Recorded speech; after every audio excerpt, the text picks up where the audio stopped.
Hey guys, Shadow Claimer here again. Today we're going to be talking about the Undead in Atum.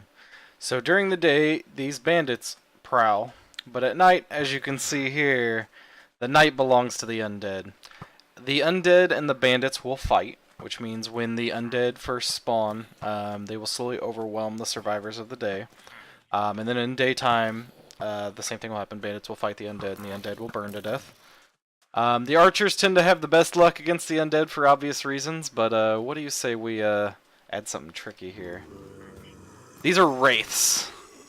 Wraiths are very quick, they scale walls, and they're terrifying ghosts that slow things they attack, which makes them very deadly. Thankfully they have a low amount of health and a low attack of their own, but in combination with the other creatures of the night, they can be pretty nasty. And you'll see that repeatedly here in Atum, where enemies that are on their own, not all threatening, when combined with other enemies tend to be very deadly. Next up we have the Forsaken. The Forsaken are a melee skeleton. Their rattle is really terrifying. They are very quick, kind of like the Wraiths, but unlike the Wraiths they have a lot more health and a lot more damage. Then we have mummies. Mummies are our zombie equivalent, except they apply a wither on hit. They're very durable, they're very scary, but they do have a weakness. If lit on fire, a mummy's speed increases, but they take an extreme amount of damage from fire.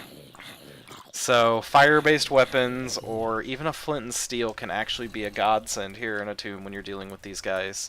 And that wither really hurts.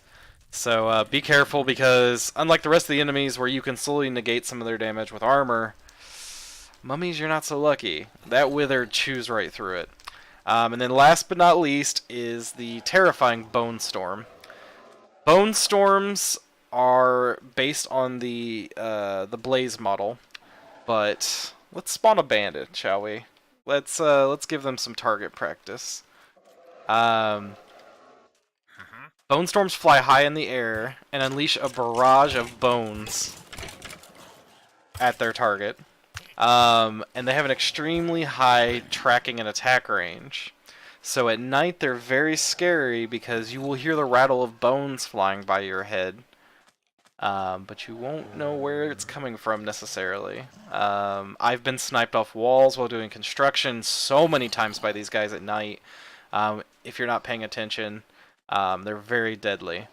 Drop-wise, Wraiths drop a material called ectoplasm.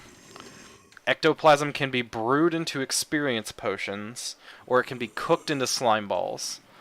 So it's a great source if you want to get your sticky pistons out here. Mummies drop bandages, which can be combined to make linen cloth, which is used to make desert armor, as we looked over in one of our other videos. And they'll also have some other uses later. There is also a set of mummy armor you can build out of bandages at the moment. It's in a really weird state, but hopefully we'll get that fixed up for release.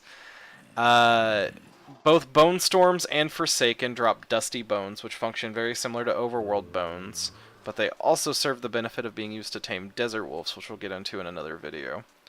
Thank you so much for stopping by, guys. I hope you enjoyed this little preview of what's to come in Atum 2, and I'll have another video for you guys soon.